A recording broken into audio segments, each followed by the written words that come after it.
संदिग्ध परिस्थितियों में शव मिले हैं। सांचौर क्षेत्र के नर्मदा मुख्य कैनाल में शव मिलने से सनसनी फैल गई। शवों को राजकीय अस्पताल की मोर्चरी में रखवाया गया। पुलिस के अधिकारी मौके पर पहुंचे हैं। परिजनों की रिपोर्ट पर 4 युवकों के खिलाफ एफआईआर दर्ज हुई। जालोर के सांचौर का यह मामला है।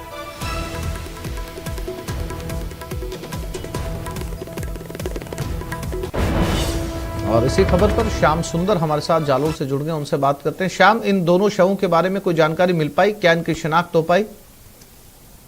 देखिए आसिफ, सांचौर क्षेत्र के नर्मदा मुख्य कैनाल में ये 2 लड़कियों के शव मिले हैं और उसको लेकर परिजनों की ओर से 4 युवकों के खिलाफ मामला दर्ज करवा दिया गया है, जिसमें 2 लोग नामजद है और 2 अन्य है। ये जो लड़कियां हैं ये पलादर गांव की रहने वाली है। इनका शव है वो एक का शव है जो मिट्टी बेरी के पास मिला है, तो वहीं एक का आगे जो नर्मदा कैनाल की कुछ ही दूरी पर मिला। ये दोनों जो लड़कियां हैं ये आपस में रिश्ते में लगती है और ये जो युवक थे वो ये बताए जा रहे हैं कि यहाँ नर्मदा कैनाल पे काम कर रहे थे, ऐसी जानकारी वाले। पुलिस ने अभी दोनों ही युवकों को हिरासत में ले लिया है, तो वहीं 2 अन्य जो जिनकी है उनकी तलाश की जा रही है। फिलहाल पुलिस पूरे मामले की जांच पड़ताल में जुटी हुई है। वहीं शवों को राजकीय जो सांचौर की मोर्चरी है वहां पर रखवा दिया गया है और तमाम तरीके से जो परिजन है वो भी पहुंचे। साथ ही मौके पर बड़ी संख्या में भीड़ है वो भी इकट्ठा होनी शुरू हो चुकी है। फिलहाल पुलिस शांति व्यवस्था बनाए रखने के लेकर परिजनों को समझाइश का प्रयास है वो कर रही है, लेकिन जिस तरीके से आसिफ जानकारी सामने आई कि जो लड़कियां थी उनकी शिनाख्त हो गई है और उनका शव है वो जो सांचौर की मोर्चरी में रखवाया हुआ है। जी श्याम, जानकारी के लिए आपका धन्यवाद।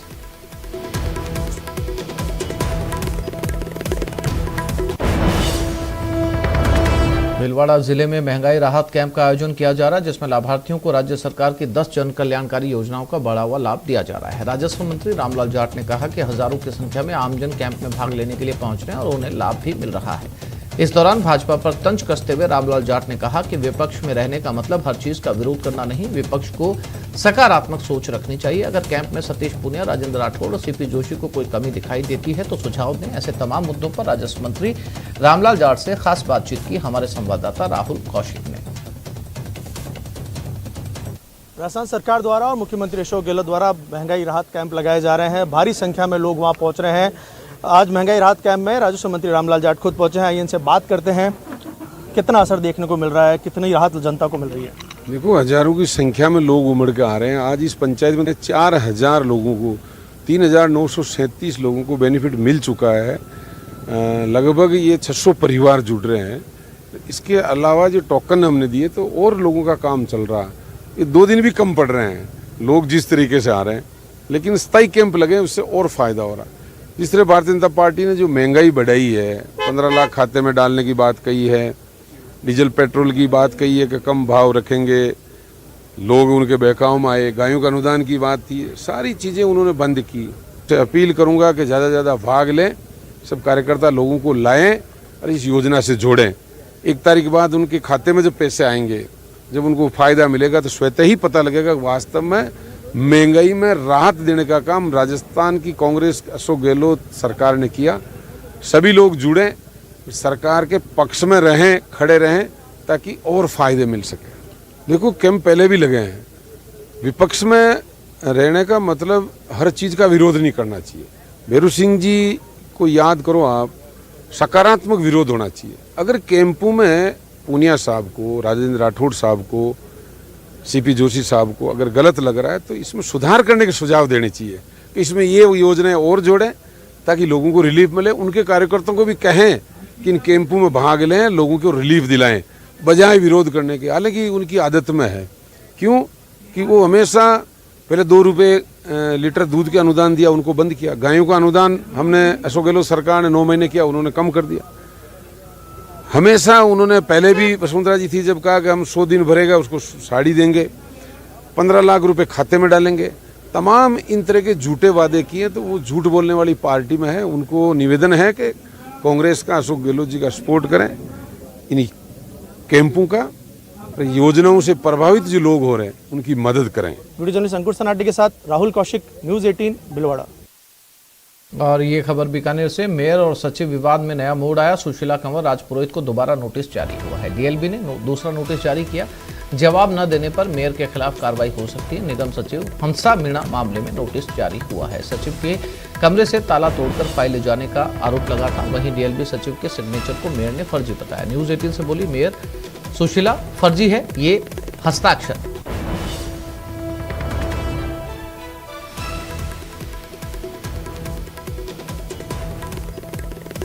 तो ये खबर बीकानेर से है। मेयर और सचिव में ये विवाद है। निगम सचिव हंसा, ये फाइल ले जाने से जुड़ा हुआ मामला है और सिग्नेचर को इसमें फर्जी बताया जा रहा है।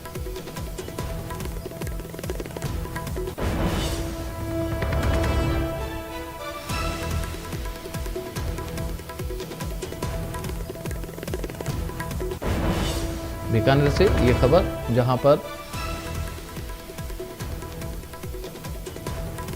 मेयर और सचिव विवाद में अब एक नया मोड़ सामने आ गया है। सुशीला कंवर राजपुरोहित को दोबारा नोटिस जारी कर दिया गया है। ये नोटिस डीएलबी ने किया है जारी। जवाब नहीं देने पर मेयर के खिलाफ कार्रवाई हो सकती है। निगम सचिव है हंसा मीणा, इसी मामले में ये नोटिस जारी हुआ है। सचिव के कमरे से ताला तोड़कर फाइल ले जाने का आरोप है। डीएलबी सचिव सिग्नेचर को मेयर ने फर्जी बताया। न्यूज 18 से बोली कि ये सिग्नेचर फर्जी है।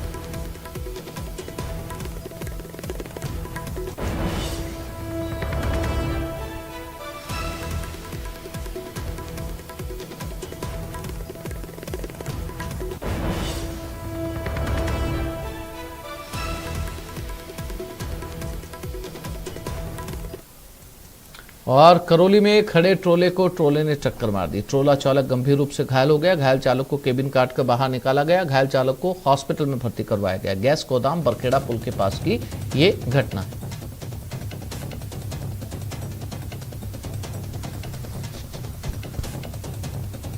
तो ये एक ट्रोले ने दूसरे ट्रोले को टक्कर मारी है।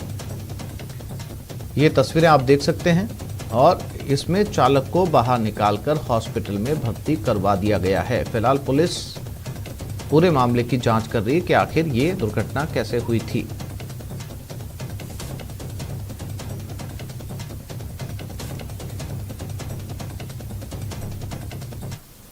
मंत्रालय कर्मचारियों के धरने का 10वां दिन है। मंत्रालय कर्मचारियों का धरना आज भी जारी है। 11 सूत्री मांगों को लेकर यह धरना चल रहा है। महापड़ाव सरकार के महंगाई राहत शिविरों का भी बहिष्कार किया गया। सचिवालय पैटर्न पर वेतन और अन्य भत्ते देने की मांग, राज्य मंत्रालय कर्मचारी महासंघ के नेतृत्व में यह महापड़ाव किया जा रहा है।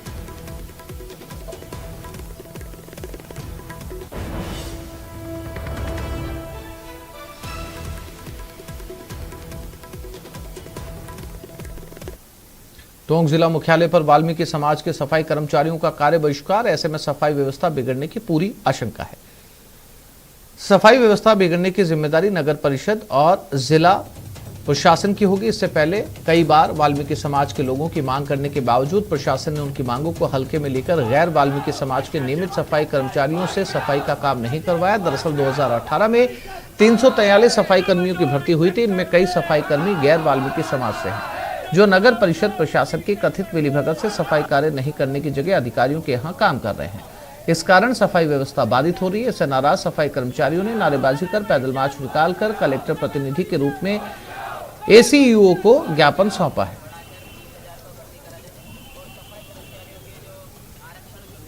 राजस्थान स्तर पर हमारा एक वाल्मीकि समाज के द्वारा पूरे राजस्थान में सफाई कर्मचारियों की तरफ से एक हड़ताल का आह्वान किया गया है।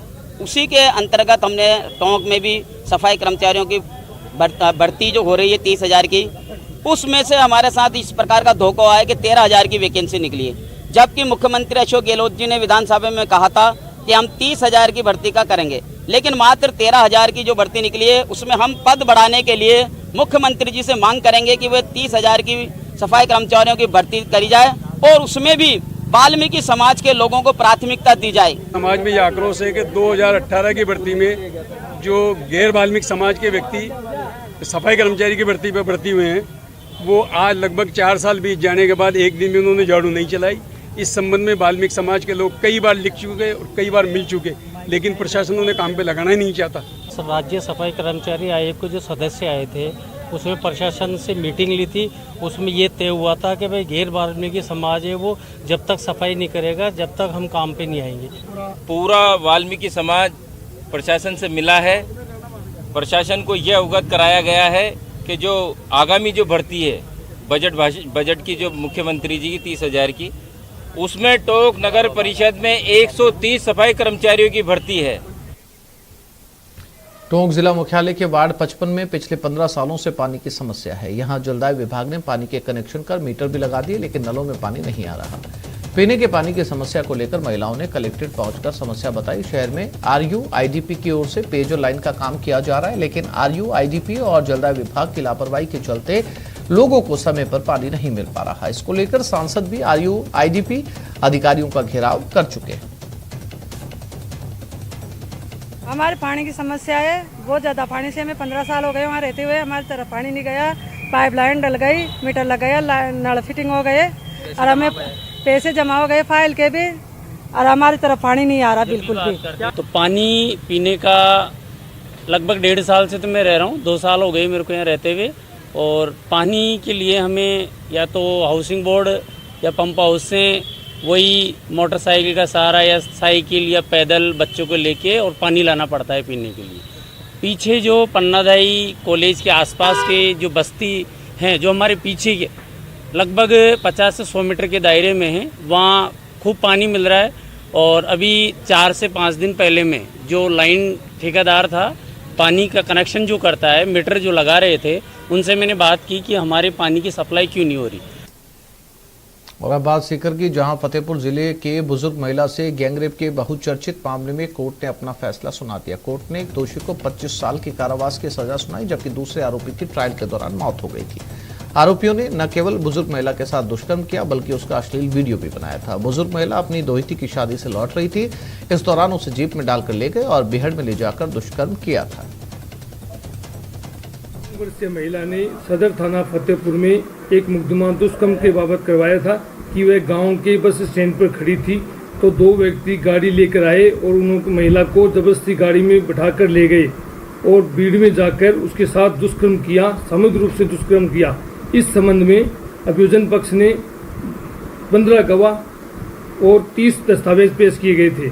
माननीय अपर जिला एवं सेशन न्यायाधीश महोदय अमित कुमार ने अभियुक्त के अपराध को जघन्य अपराध मानते हुए 25 साल की कठोर कारावास की सजा सुनाई है और 1.5 लाख रुपए का अर्थदंड दंडित किया गया है। राजसमंद नगर परिषद की ओर से अजमेर विद्युत वितरण निगम लिमिटेड को साल 2017 में भुगतान विवादों में आ गया। सूचना के अधिकार के तहत मिली जानकारी के अनुसार परिषद ने बिजली के पोल हटाने के लिए विद्युत विभाग के करीब 97 लाख रुपए के भुगतान फरवरी महीने में हुई बैठक में अनुमोदित किया था, लेकिन दस्तावेजों के अनुसार भुगतान पहले किया गया और कार्य बाद में हुआ। वर्तमान सभापति अशोक टांग का कहना है कि बिजली के पोल हटाने के लिए भुगतान किया गया था और कौन सी सड़क से पोल हटाए गए उन्हें इसकी जानकारी नहीं है।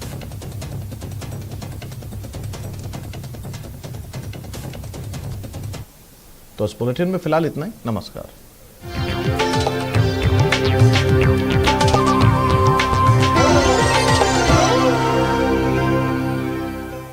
हेडलाइंस प्रेजेंटेड बाय पेट सफा आयुर्वेदिक चूर्ण। पेट सफा तो